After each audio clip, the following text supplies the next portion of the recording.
What's up, ladies and gentlemen of YouTube? This is Crafty coming at you with our latest review after traveling through space for 600 years to the nearby galaxy Andromeda, ready for our exploration. So wake up from your cryopod and let's jump straight into it.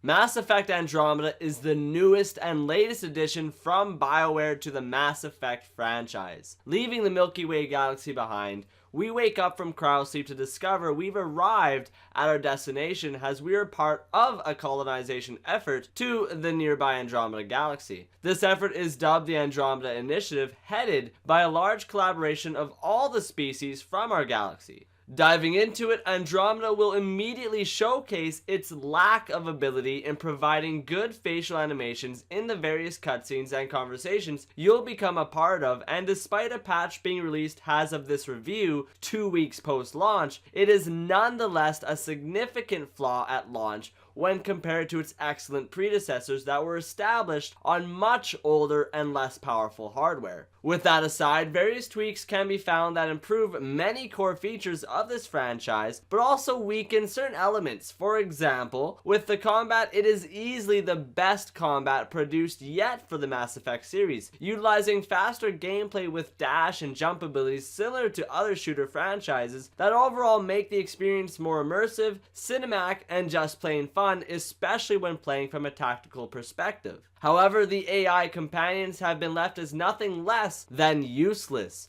with the lack of being able to think for themselves in even the simplest of circumstances. And if that wasn't bad enough, your ability to command has become oversimplified to where you only order them to attack targets singularly or as a group, go to an area, or round up on your location. Whereas in other installments, we were able to command what abilities we needed them to use and on what, with a far more engaging AI brain fighting alongside us.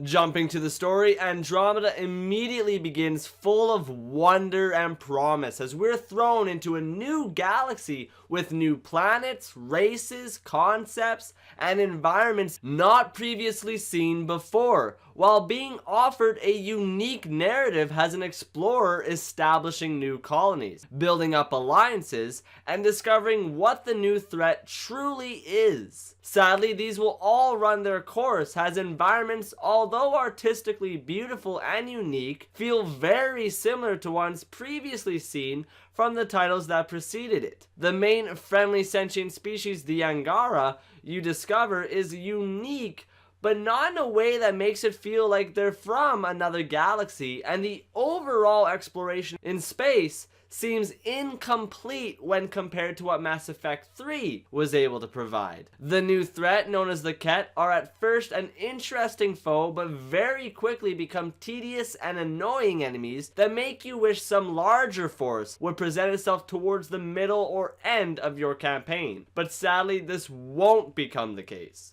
Now, this isn't to say the story in itself is bad. In fact, actually exploring and doing the side missions, establishing colonies, and having large open worlds to explore from your nomad are great concepts in themselves that really suit this title. However, your character is very poorly written at the best of times and never really feels like your own impersonation into this franchise, something that Shepard from the other installments was able to execute very well. Hopefully this is due to the relatively small budget provided for this title, and in other installments to come, we'll see a more immersive experience with our character. All in all, the story is large in concept and its potential is vast, but the execution is mediocre at best, whether it's your relationships you're involved in, the environments you're exploring, your characters, or the plot. Now, with your character out of the way, let's talk about the new crew we're provided on our ship, the Tempest.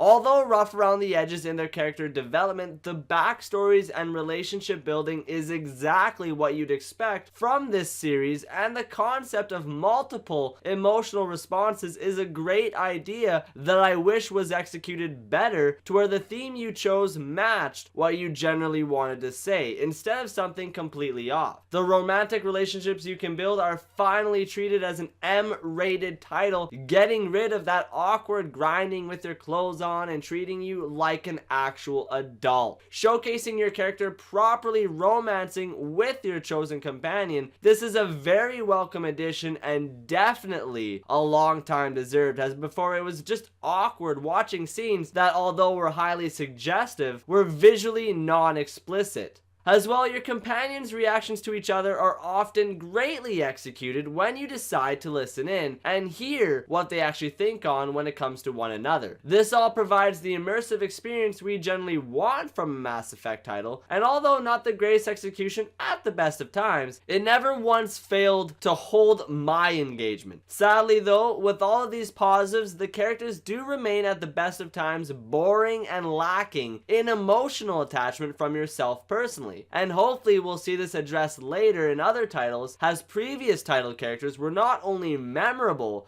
they also developed the actual emotional attachment that Andromeda only tried to achieve. Now on to the open world exploration, the mechanic that is by far one of the major driving forces this title has going for itself. Now keeping in mind these planets are a bit on the emptier side than they should have been, it isn't to the point that you're stuck driving around for what seems like ages before anything happens or you're able to find anything. There's always something to do and check out upon initial arrival or revisiting, to where each planet will feature its own miniature campaign in prepping it not just for the final colonization viability, but also to continue keeping that colony up and running. As well, like I stated above, the environments, although feeling like similar themes from that of the other titles, are still visually stunning and will make you want to explore them and see what they're hiding. However, don't go looking too far, as you're not going to find too much depth here. One main issue is in the removal of a hidden feature that was a major charm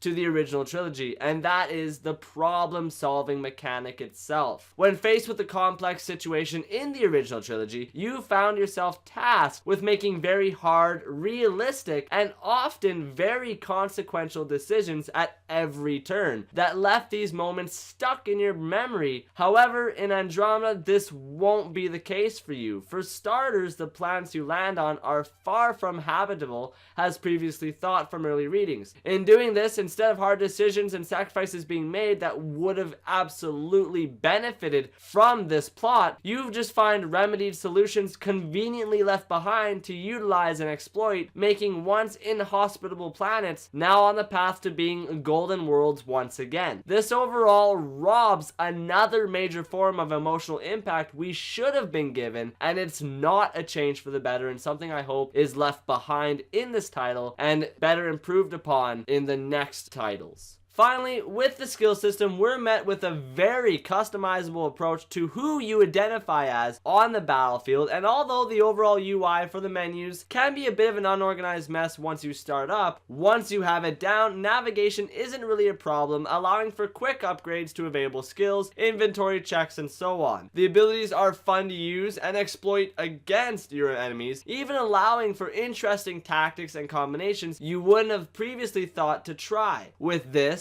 on top of a great combat engine, your engagements will feel like you're truly on the screen in the Mass Effect universe, kicking ass and colonizing for the initiative. Overall, with this being a new take from a different BioWare studio instead of the original creators, and keeping in mind the lower budget provided, Andromeda, despite its shortcomings, still holds true to the charm that made me fall in love with this franchise so long ago. And I hope the sequels to come will fix the issues holding this title back, while continuing to expand on the Andromeda Galaxy and the fact that it truly is a new, unexplored region of space we've only scratched the surface of. Mass Effect Andromeda lands for us a 6.5 out of 10. It's a good game if you're a fan of the previous installments, but I wouldn't jump in expecting to be blown away. However, it's a great game when it delivers on its concepts for exploring these new worlds, developing new relations, and engaging a new threat in what is one of the most versatile combat experiences for the Mass Effect universe. That concludes our Mass Effect Andromeda review, so be sure to like, comment, and subscribe if you enjoyed our review, and remember to share it amongst your friends and peers if they'd be interested in the content our studio consistently provides and improves upon. If you'd like to stay caught up with us on upcoming videos, behind the scenes imagery, and more user interaction, follow our links in the description box below to our Facebook, Instagram, Twitter, and of course all other social media that we are attached to. This is Crafty signing off, so have a wonderful start to your weekend. Stay tuned in, and remember, stay crafty, everyone.